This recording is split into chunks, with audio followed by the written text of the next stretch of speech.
Welcome everyone to our weekly HDI Local Chapters live stream show. We have an awesome guest with us tonight, but before we get to that, let me talk to you about our sponsor, Robert Half Technology. They help companies build, deploy, and operate technology in this digital world, and they do so by placing highly skilled IT professionals either on a contract, project, or my favorite, full-time basis. They also provide some really good information about job searches, hiring, career insights, all on their website. So check them out at roberthalf.com/technology.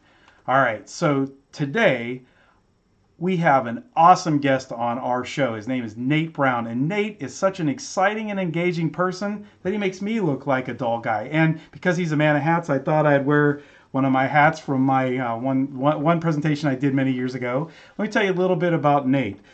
Nate is a perpetual student of the world's greatest experiences and the people who create them. He spent the first decade of his career managing a complex technical support environment for occupational health. That's pretty impressive.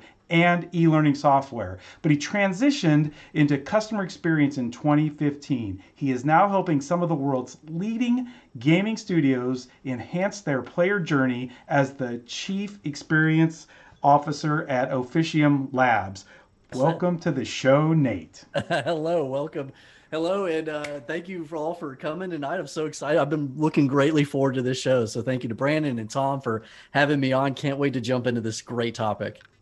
Yeah, and so today we're going to talk about why we game, player personas, psychology, what happens behind the curtain in the gaming world, and maybe how can somebody get into that as a profession? Talk to us, Nate. Yeah, sure. So it's a huge industry. I mean, take a guess, Tom. I mean, how many gamers do you think are out there in the world? Just give me a number. I don't know. I'd like to say a million is a lot, but I'm sure that's not even close. 2.7 billion. Yeah, that sounds about right. Wow. Yeah. The amount of money, the amount of people that are in this world of gaming, it's incredible. It's incredible how much it has absorbed much of our realities. It's become just such a big part of so many of our lives. But Yeah. a large percentage of that 2.7 billion actually does not identify as a gamer. They're what we'd call a more casual persona of a gamer, and they have different motivators, different things that they're looking to receive from that time that they would spend in a game. And then you've got those that are lifestyle gamers, and they're plugging in hard, and they're getting something significant in terms of what their identity looks like, who they are, what they're generating out into the world. A lot of that is going to be in the form of a game. Yeah, I guess I can see, like, I know my wife and I play a couple of like phone games or Facebook games, and then you get these folks like on Twitch that they're streaming their games and talking to us about them. I mean, you just run the game from one end to the other. So yeah. So what you when you and I talked before the show, you're talking about a player's journey and how like their experience is important to the gaming industry. So tell us a little bit about that. I mean, think about what motivates you to do anything, whether it's playing a game or applying yourself at work or not. And there's this incredible resource called Prime to Perform, which is all about motivators. And what is it behind the scenes in our psychology that's driving us to perform certain actions?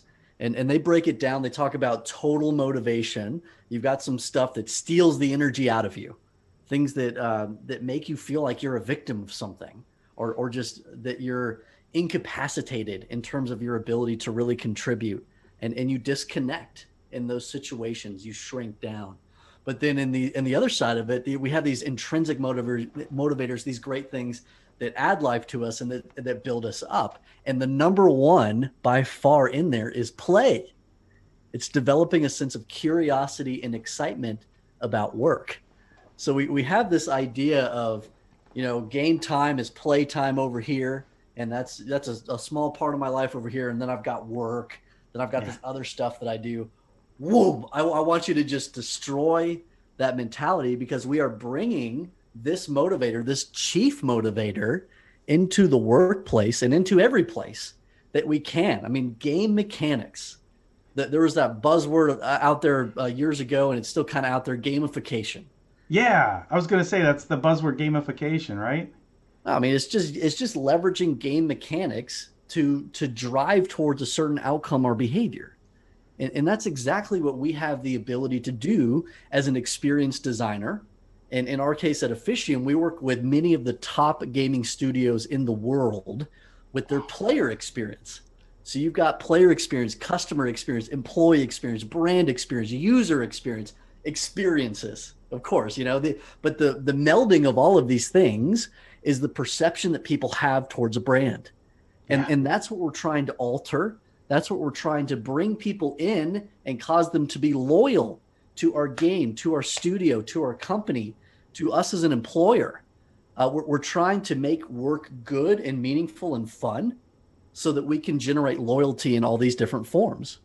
Yeah. So like you're saying, there's like games that I play. I wouldn't classify myself as a gamer either. So that's funny. I mean, I do play games, and Yeah, and I know I've played this one game. I think I'm on year 3 or 4 of it, and obviously I wouldn't be doing it if I was having fun. So if I could like do the same thing at work, well, I enjoy my work, but still, sure. that's the idea, right? It's like I can't believe I've been playing this game for 4 years now. It's crazy. And it's not even like an Xbox. It's like a regular PC, like Facebook game. To be honest, it's like Yeah, 2D, but it's like they always are doing something to hook you. Like every week there's a new challenge, a new land, a new this or really. new that, and it's just and they make it fun. If it was boring, I wouldn't play. Oh, I mean, what you're describing, it sounds like you're a dabbler. You're Yeah, a bit of an dabbler. aggressive dabbler in the fact that you've been so loyal to this game for so long, Yeah, but it gives you a quick hit of energy. It allows you to escape into an alternate environment for a little while. A lot of the games that I work on, it's actually the IP and the environmental aspects of the game that draw people in. I mean, you've got some really player versus player, PvP type people that are very competitive. They're looking to kill, to dominate, to excel, to yep, rise, and that is a percentage of gamers, but that is a low. I mean, we're talking like probably 10 to 20% of gamers demonstrate those characteristics primarily. Most of the gamers that are out there are more in your persona, where it's like, I'm looking for a bit of an escape here. I'm looking for a bit of a social hit. A lot of yeah, times, the games that we play, I mean, look at like Word with Friends and Candy Crush. I mean, these are yep, we can play socially together to some degree. And it's actually our friends and our family that hook us in and keep us yes. loyal more than anything else. That is so true. So talking about customer experience, like so Yeah. how as being a player, how do I what's my part in making sure that my customer experience is like the best it can be? Oh, I mean, that's one of the cool things about Officium too, is like we're looking for these super fans of these Super. games that actually have the capability of supporting these games. And so, I mean, the idea of having a career in the gaming space has altered tremendously, because it's no longer people getting roped in for a specific skill set. A lot of times people are getting drawn into the world of these studios, these immersive environments around these studios, Yeah. because they love the IP, they love the culture around the games and around the studio. And then they're learning, they're getting laser focus on specific skills that they can use to add to that magic and add to that environment. And customer service, game testers, I mean, these are areas where we get to help connect people with these great studios because they love the IP, they love the studio, they love the characters, they love the environmental aspects, and they, of course, are going to make the best experiences for the players. So, I mean, think about, imagine with me somebody that's just really frustrated at their life right now. We're all a little bit burned out from COVID. The reality of our work from home situation, we just might feel like we're getting boxed in. But for 1 hour a night, you get to turn on that PS5 and Yep. you get to leave that reality and do something that you cherish in a game that you've selected. I mean, this is special time. This is special time that you get to invest into that. But if something's going wrong where you don't get to escape into that environment, you've experienced an issue where you're being blocked from that escapism, then somebody needs to be able to come alongside you that cares about that game as much as you do, that understands the lore around the game and how much these things mean, so Yeah. that they can actually guide you back into the type of environment, the illusion, if, as it were, that you're looking to create around this experience. And not just anybody can do that. It's not just about resolving a problem. It's about resolving it inside of the context of the lore of the game. And Yeah. that's what we love, attracting people that have the ability to do that. Absolutely. And you talk about like, I know I look forward, like I spend, the 9, 10 hours at work, and I'm looking forward to that gaming in the evening, and that 1 hour just seems to go so darn fast. It's kind of like this show. It goes way faster than it should. It doesn't seem fair. So if we can make that enhancing my work experience, oh, But be awesome. we That's right. can. I mean, there's so many things. I mean, I use this silly prize week for like any training that I do. Like I love making training fun because we're educating, we're bringing people new concepts where they get to grow as a person. And you want to talk about the other couple of motivators? It's purpose and potential. And so in our work, we get to unlock the potential motivator. You get to become more of the person that you want to become because of the work that you're doing. Absolutely. And we should be excited about that and bringing that Absolutely. energy and some game mechanics into that where people are learning. And it's not all competitive based either. Because a lot of times when we think about bringing game mechanics into the workplace, it's putting one person on a pedestal and then everybody else is the loser. But but really what we want to create is a teams of people that are accomplishing great things. Those teams can be in a fun, edifying competition with one another, but we don't want to put individuals on a podium. Right, We right. want to put groups of people that are doing great things. We want to build them up, and we want to create a culture inside of our workplaces where people are able to celebrate one another. And there's an awesome stat out there that I read just a few weeks ago that 58%, it was 51% of the happiest employees are the ones that are most likely to celebrate their peers. So it shows so much about the culture. If you can actually look and think outside of yourself, because we are, me included, we are selfish people. And in most working cultures, it's about protecting yourself, the box that you've carved out for you. Am I safe here? Can I keep Yeah. doing this job? Do I need to protect myself from somebody that's looking to take what I have? Do I need to do this to get the money? But if you can excel beyond those external things that you're trying to protect yourself from and tap into the actual intrinsic motivators that exist of we are building something. We are becoming better people. We're contributing back into our communities. We're unlocking great things here together. That's the Yeah. type of environment that you're going to attract the best talent inside of. Yeah. So we're down to like a minute and a half to go on the show. I Dang. told you, Nate, this would go fast. But so we talked about gamers and we talked about work. So tell me how someone that wants to get into technology could, to besides being a professional gamer, get into Yeah. this behind the scenes. What kind of things are out there for that? Oh, I mean, plug into Officium for one. I mean, officiumlabs.io. We'd love to help guide you on that path. But I mean, just think about like what do you love? If you're a gamer, and maybe you're one of the many people that don't identify as a gamer, I but I wish I had mean, the time, is what it is.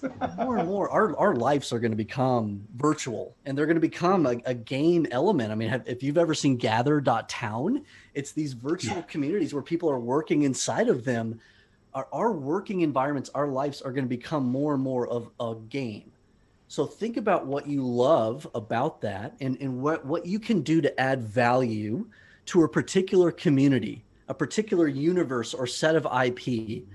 And then think about, okay, what's a skill that I could collect that would really help me to have laser focus at adding value to that area? But I mean, first, become a super fan. Yeah. I Fall in love love that with term, something, super become fan. passionate about something, because that's what's gonna cause you to rise above in terms of being attractive to somebody looking for you as a potential employment opportunity. Develop that super fan mentality. Then think about, okay, what is the way that I want to leave an impression and add value to this space, and you'll be unstoppable. Yeah, and like you mentioned when we were talking pre-show, this is something, this thought process, it across all industries. Like you said, it's not just the quote gaming industry, and so that is awesome. Yeah, no, you're so right. I mean, the player experience is just a microcosm of what we call customer experience. It is the thoughts and perceptions that we have towards these companies that are a big part of our lives. We work in them, they give us the stuff that we want, they Yeah. create these experiences that we desire as people. A huge part of who we are and our identity is built from the companies that service us and that we service inside of. Yeah, and tying this back into like the HDI mindset is like you said, like the gaming industry, they know how to give a great customer experience because they cannot afford to lose people playing their game. There's so much competition out there that Yeah. that's it. Well, Nate, it has been awesome talking to you, and I love, like I mentioned to you before, I love hearing about the behind the scenes of anything. So hearing about it from the gaming world is awesome, and I wanted to thank you for taking time out of your busy schedule to be on our show today. So thanks. My pleasure, And Tom. Thank you. And thank you to everybody. thanks. And just everybody else, remember to follow us, subscribe, and watch us on Twitch and YouTube. And we are here every Wednesday at 7 p.m. Eastern. We'll see you next week. Thank you.